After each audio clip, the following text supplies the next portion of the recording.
today we are starting chapter 3, which is lesson 1. We're going to be adding and subtracting decimals. How many of you have added and subtracted decimals before? You guys should have all done that last year. Okay, to add decimals, line up the decimal points. Then add the digits in the blank place value position. What do you think? You didn't get any notes? In the right place. Okay, then add the digits in the same place value position. I said same at first. Okay, so on this one I already lined them up for you. The decimals are in a straight line all the way down. So 1 plus 8 is 9. 3 plus 5 is 8, and then we have a 2. So 28.9. Okay. On this one, let's take a look. Let's make this into a 54, though. Take that 0.7 off. So I have 54. When I have a whole number, where would my decimal go at? Carter? Back. And so when I'm writing 21.4, I need to line my decimals right up. Do you guys see how I line my decimals up? Yeah. Why'd you put a 4 behind that one? Because a 7 behind that? Because I told you to take it off. Okay, what should go right there in that blank, do you think? 7. So? 0. 0. So we're going to have a 4 decimal 5 7. How many people remember doing this now from last year?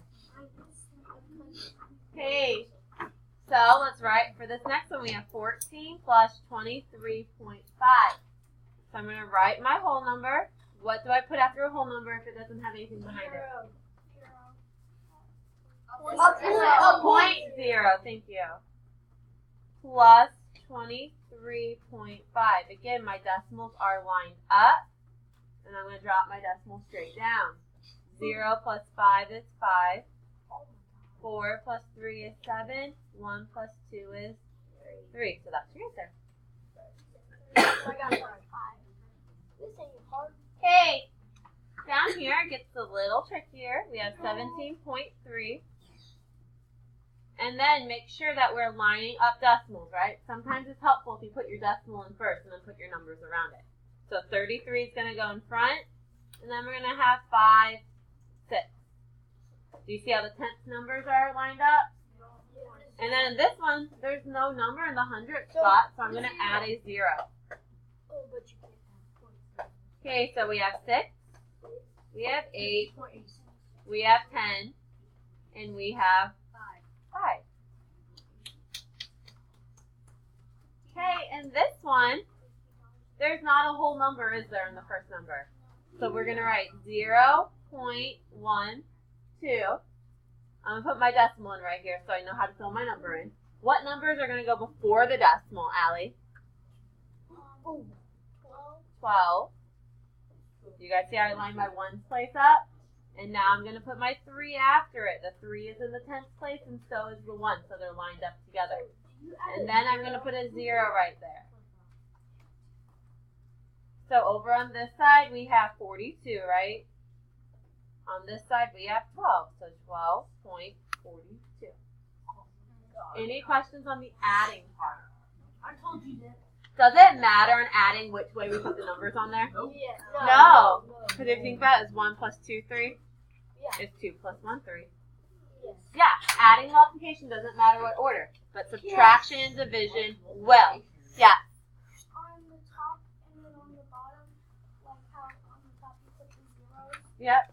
And instead of putting the number that was there, and then on the bottom you put the number that was there.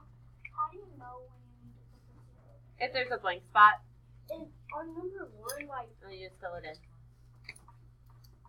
Subtracting's a little bit harder because you do have to borrow sometimes. Yes, Nolan? on number 1, where did the 7 go? I just said cross it out Oh, I thought you meant to like make it use a harder later. problem. Okay, subtract decimal. So to subtract decimals, line up the decimal point. Then subtract digits in the same place value position. You may need to annex. Annex means add. Yeah. Or place zeros at the end of the decimal in order to subtract. So the example up here, I did it really easy. Everything's lined up, right? So you don't have to worry about adding zeros or anything. We're just going to subtract like normal. 4 minus 1 is 3. 7 minus 7 is 7 minus 3 is decimal. 7 minus 2 is okay. So I started out with 2 easy ones on top, and then we're going to get a little harder down here. So I have 9.543. And if you see the next number, it goes to the thousands place too. So it will line up very nicely. 3.671. And we're just going to subtract like normal. 3 minus 1 is? Can we do 4 minus 7? No, so we have to come over here and borrow, don't we? 14 minus 7 is? 7. We can't do 4 minus 6, so we're going to look at the 9. The 9 is going to turn into 8, and the 4 will be a 14. So 14 minus 6 is? 8. Decimal comes straight down, and we get a 5. Well, these ones are easy because it has the same amount of numbers on both sides, right? This one does too. I'm easing you into the hard ones, don't worry. So I have 50.62. I'm going to put my decimal down so it makes it easier. I'm going to put the 39 over on this side. And then the 81. Do you see how all my place values are lined up? My tens, my ones, my tenths, and my hundredths are all lined up. Can we do 2 minus 1? Can we do 6 minus 8? No. Okay. No, we can't. And we can't borrow from this guy, so we have to go all the way to the 5.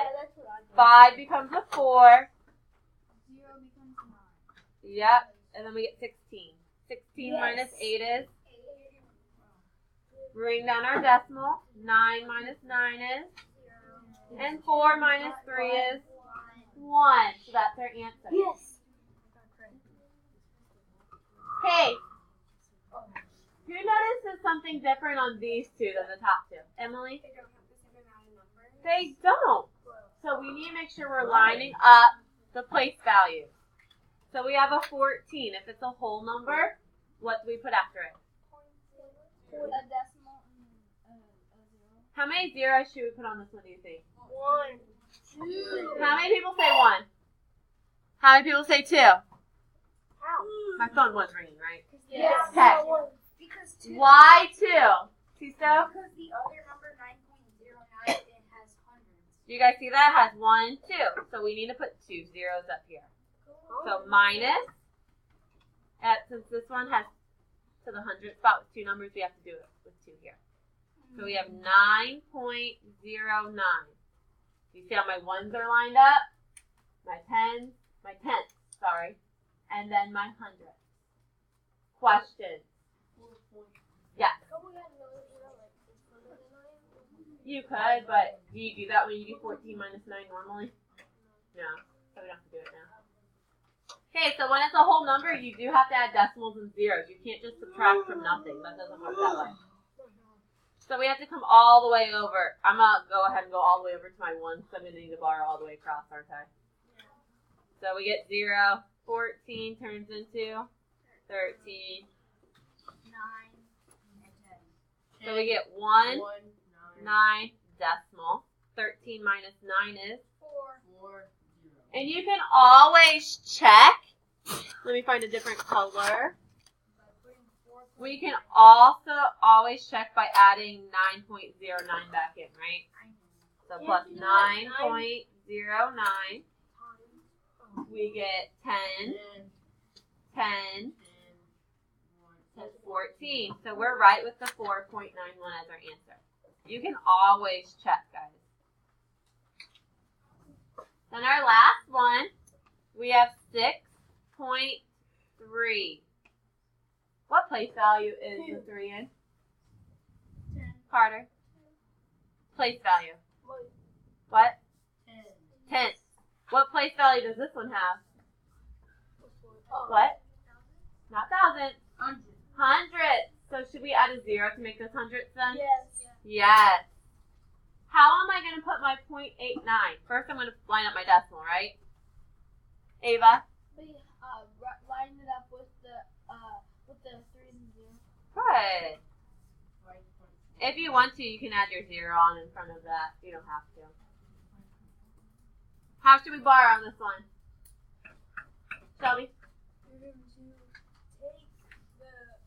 gonna take 1 from the 3 and then you're gonna take 1 from the 6.